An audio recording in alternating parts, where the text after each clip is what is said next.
Title: She left me for her affair partner, then he died on their honeymoon. Chapter 1: She wanted it all, fast. We were married for 20 years.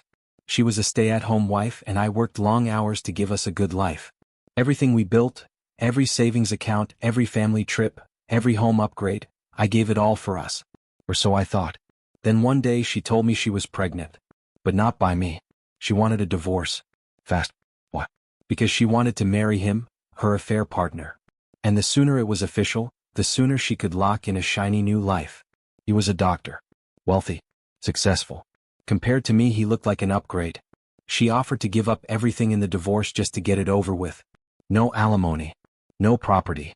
No share in our investments. I should have been angry. But I wasn't. I was numb. So I signed the papers. Wished her well. And walked away with everything.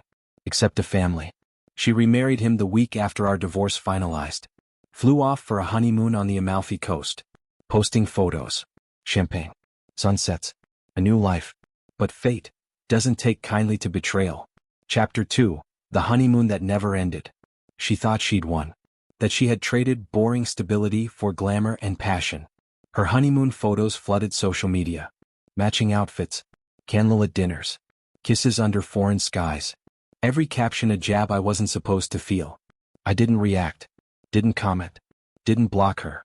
Because I didn't need to. A week after they landed in Italy, she disappeared from social media. Just like that, no new posts. No stories. No smiling faces. Then I got a call. It was from a mutual friend, someone who hadn't picked sides. He's dead, they said. Car accident. Instant. She's alive, but the baby? I didn't say anything. Just listened as silence filled the line. Turns out they'd been driving along the coast after a long day of wine tasting. He lost control. Went off the road. Hit a barrier. No chance to recover. She was 6 months pregnant. She survived. The baby didn't. Now she was alone. No husband. No child. No income. No home. She had given up everything, for nothing. And me? I still had the house. The accounts. The calm. Karma didn't whisper. It screamed. Chapter 3: Her return, my silence. 3 months later she came back. Not to apologize. Not at first. She showed up on my doorstep with a suitcase and swollen eyes. No car. No ring. No baby. Just a broken version of the woman who once looked at me like I wasn't enough. I have nowhere else to go, she said. I looked at her. Same face. Same voice. But everything about her had changed. I didn't open the door. Didn't invite her in. Just leaned against the frame and waited for her to finish. She cried. Begged. Tried to spin the story, how it wasn't what she thought, how grief had humbled her, how she realized she made a mistake. But it wasn't a mistake.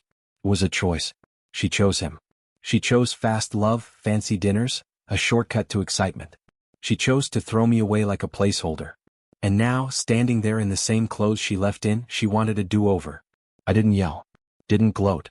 I simply said, you walked away from everything. And now, everything has moved on without you. Then I closed the door. And for the first time since our divorce I felt free. Not because she suffered. But because I didn't need to be the one to punish her. Life already did. Chapter 4: The life she walked away from.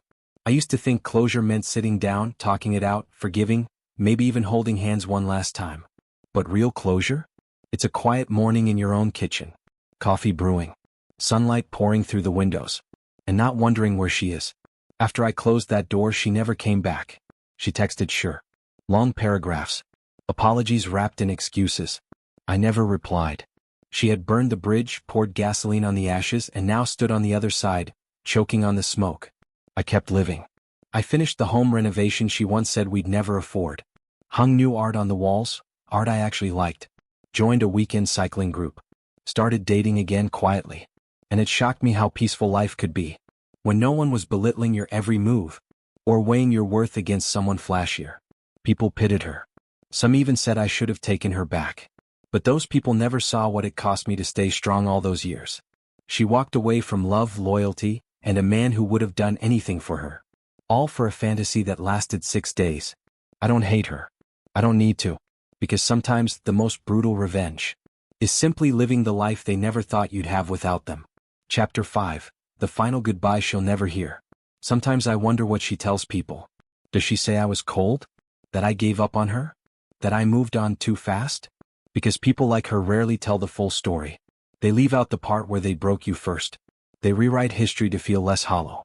But I don't care what she tells them. Because I know the truth. And I carry it without shame. She gambled everything on a man who made her feel alive for a moment. And lost everything that would have sustained her for a lifetime. I wasn't perfect. But I was loyal. I didn't leave. I didn't lie. I didn't run. She did. Now, when I look in the mirror, I see someone who survived betrayal without becoming bitter. Someone who stood still while the storm tore itself apart. And if she's out there tonight, lying awake in someone else's guest room, scrolling through old photos, wondering how it all fell apart, I hope she understands something. The real tragedy wasn't losing him. It was losing me. And that's the kind of goodbye she'll never get to answer.